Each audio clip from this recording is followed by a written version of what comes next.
I lost my mama when I was in a high school 3. So the morale of studying in class to get better grades got down because I had lost my mother when I was in high school. So literally here for us, when we are in school, most especially those kids who come from the low family, they are studying very hard because they want to, when they graduate, they want that they improve the standard of their parents. And now because the one I've been studying for has died. So yes, I stayed in school, but I didn't put more effort. And yes, I went up to the last class before you join university, and I didn't get grades to go to university for scholarship. So and because I didn't have any qualification in school, so I was doing many different jobs. So I used to work in the market. I used to work in the shop. I used to work with tailors, people who make clothes. The last job I did before joining tourism, I was selling mobile phones. After the mobile phones, this very friend, he had a contract to drive some American guys who come to Uganda for small trainings for our military. But the good thing, they try to use the locals so that the locals can also benefit. All the different kind of jobs I was doing, I felt driving, I loved it at heart. Not because I was driving them, guys. No. I felt, I have been a salesman for mobile phone. I've been buying bananas, food stuff from the village. I've worked with the tailors. But this one, I feel like, this is my job. We were networking to each other in Kampala. So you get a job, you can't do it, you send to your colleague. So one of them got a safari to go to Queen Elizabeth, to Kibale Forest Park, to Murchison Falls and Kidepo. It was a long trip. He was even happy for me. He said, this time you are going to drive 17 days. I can't forget it. It was like yesterday. So I said, 17 days? Where are we going? We are going for safari. What is safari?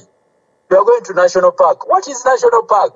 So everything I was very green, nothing, zero. But animals in Uganda, I know only in the zoo. We have many animals in Uganda. I said, okay. So anyway, introduced me to these people. It was a couple from Germany, but they had their friend in Kampala. So they took me around. We drove. So we reaching the parks. I'm telling you, I was shouting like a baby. Remember when you saw the gorilla? Yes. I always... Looking the lion in the eye. Not on TV, but real when it is there. This is what I was going through. And I said, this is what I want. So even though because it was a big network of drivers, I told them, please, anyone who gets a trip like I have just done, please make sure it's me to go. And they say, no worry, we see you are very excited. And because I was excited, so they were paying me very little because they knew I was not minding about the money, but I was minding going back. So they would not get it why I wanted to. They are knowledgeable. They have been to school about nature, about plants, animals, their lifestyle. So as we take them on the game, explaining. Remember, I told you I was working in mobile phone before joining. Yes. So I knew how to record someone. We are talking when I'm recording what they talk. So when I go back home, I play back and I make my small notes. Because I realized I don't have money to go and study about nature. And I need to support how to use the phone to record. So I recorded these people, they talk, and then, along the way, the more times I went there, I got exposed. I met friends there I knew before. So I would ask them, how do you get trips? And then they say, for us, we work for companies, with safari companies. Then I tell them, how can I join? They say, no. Did you do any study about wildlife? I say, no, I'm just a driver. they say it will be hard for you because they employ people who have gone to school. So also these ones, the guides groups, they will train me and other guys. So, but somehow I learned bit by bit. And in this car you see here, Yes. 3 families. Wow. I drove 2 years. They gave me loan and bought for me a Jeep of my own. Wow. So I started this in 2008, but because of the patience and the love of nature, in the end, I benefit. I don't like things of being selfish. So even in my community, I have around 30 children that we support with school fees. And this also, it gives courage to these kids that I'm paying school fees for from different families. So because when I pay for school fees, they know that the tourists I used to drive, they are the ones driving for them. And then, how do you get these tourists? They come to Uganda to see animals. So when they get that bit of the story, indirectly, they get also love for nature. A favor. It's not like, we are doing these animals a favor. We are doing a favor for our own good. You know?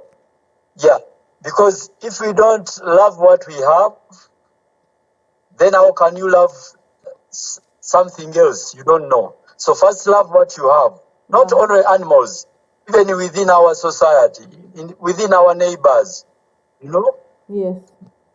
So it's a cycle. And then also, like in my village, we didn't have electricity. 6 years when I went there, there was no electricity. It was not very far to access it, but it was expensive. So, because when you come in the community, you scan around, make friendship, share what you have. So whatever I'm sharing, it was an experience what I went through. So you bring the knowledge back home. And it helps us all. So now our village, people have electricity. Really? That one is a big cycle. So the Uganda National Parks are under an organization called Uganda Wildlife Authority. So this authority it's under the Ministry of Tourism, but it's an independent organization from the government, but working under the Ministry of Tourism and Antiquities. So this organization, it has a director that is the topmost to compete. And then they do interviews, and then whoever gets qualifies, it becomes the head of the Uganda Wildlife Authority. And then before you are given the job, you have to show a work plan. What are you going to do for the organization? When you get the funds, of course, they are not 100% responsible to allocate the funds, but they can lobby in. Because for them, their job is to collect the funds and then deposit in the Ministry of Finance. And this one of the national park or game reserve. So 20%, this is mandatory. 20% is given back to the community within the park or surrounding the park. So this 20%, they don't give them in form of cash. But what they do, they improve on the community's infrastructure. Maybe if there are schools within that local community surrounding the park, they will maybe construct new classroom for the kids, or maintain the ones already there, or try to bring water access to the families. So basically, they look into what is needed within the community. And they have... So that people see the value of the national parks, of the animals. Then another thing, the staffing, they give them the first priority. So if there is recruitment, in the national parks for the staff, for the rangers. They consider the locals surrounding the park. Then also the lodges. The lodges, these are private. They are privately owned. Yes. But they give them the mandate that, please, yes, it is your private business, but this is what we want, that try to employ people within the community so that the parents can know why their girls are working in the lodges. Then also the food stuff, because these communities are basically in Uganda, our biggest activities agriculture. So there is coffee, cotton, food stuff. Potatoes. So they advise the lodges, Yes. don't go in big towns to buy food stuff. Try to buy what you need from the village, and if it's not there, that's when you can go to the big markets in the towns. That is another thing. Then the fourth thing is that they do lessons, teaching. There is a department where the staff for Uganda Wildlife Authority, they deploy people to go and teach them about conservation of animals and in big numbers. So as they are taking them around, they are not just taking them around for fun. They teach them that when we keep these animals, the ones that we are seeing now live, this is what brings people from Europe, from South America, from North America, from Asia to come and visit Uganda. So if we don't keep them sick, even if you kill one, but you have reduced among the 1,000 we have, you have reduced by one, and maybe you killed an antelope which had unborn baby inside. So you have killed two.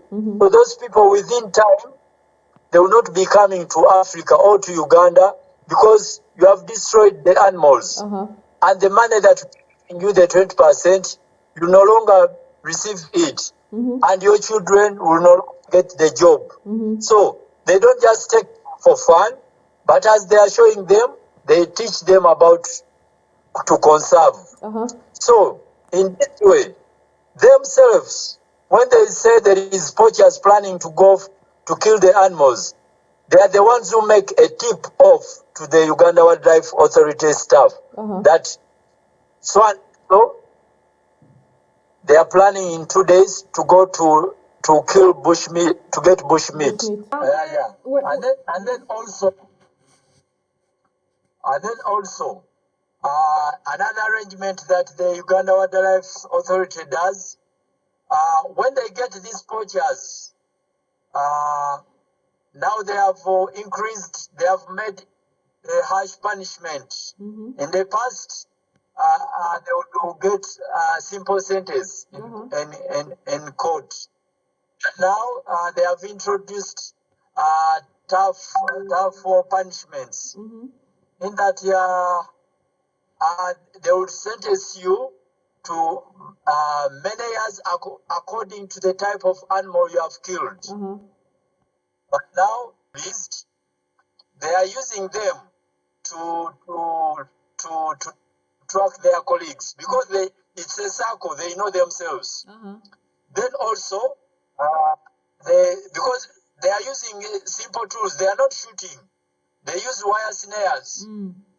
And those wire snares will not only go for the bush meat they want, those wire snares will get in the elephant trunk, it will get the elephant legs, the giraffes. We have seen while on game safari, giraffes with a very huge leg, because of the wire snares, and you can see it.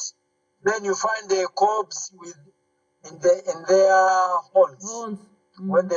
So what they do, they tell them, if you bring a wire snare, there is that project, they pay them for each. Yeah, so you can be in Mashon Falls, especially where it is high, a truck of wire snares on the pickup. they have just gone to pick them. The elephants used to go to people's gardens, and they were not compensated very much. Sometimes they were compensated little money. So the people were always bitter. But now the Uganda Wildlife Authority, they have put electrical fence in some villages because Queen Elizabeth is a biosphere park. So there are people living inside the park and at the same time with the animals. But other parks, people live on the park borders, outside. Yeah. So they are compensated. Then when it comes to the livestock, we have a cuts program in Queen Elizabeth. So they keep a percentage to compensate if there is any kill from the livestock of the community directly. So it's not 20%. This is direct payment.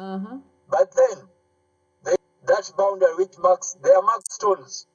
If they assess that your goat was killed inside where the lions are supposed to be, of course the animals don't know the border. Then you are compensated like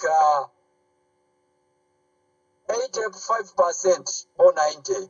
Because in the first place, those livestock are not supposed to be there. That's why they don't pay 100%. Okay. Then if you have the cats killed your animal beyond the marked stone, where I would say the community land, but still inside the park, then there you are given also a bigger percentage, not 100%. So when it is inside the park, you get less percentage because it was inside the park. Okay. You didn't keep your goat well. As we speak now, the elephants are in thousands. And then the giraffes, now like in Mission Falls only, the giraffes are more than 2,000. Wow. Even they are translocating them to other parks. It's a win-win situation. Even us as humans. Yes, you might say, no, these are just animals. To hell with them. But indirectly, now all my life improved because of these animals. You know? Yes. And not only my life, but even the community around myself. Look at, so Special blessing. I say, hey, yes. I thank you so much for the opportunity. I know this is a privilege for me, like that I can talk. You know, I'm meeting people of different countries because of nature. So people of Israel, I can say that even the little you have, I know you don't have gorilla, you don't have chimpanzee, but even that little you have, please appreciate it and conserve it. God gave us this world to conserve. He created it, and then it is our responsibility to conserve it and not destroy it. Not only animals, but also the trees.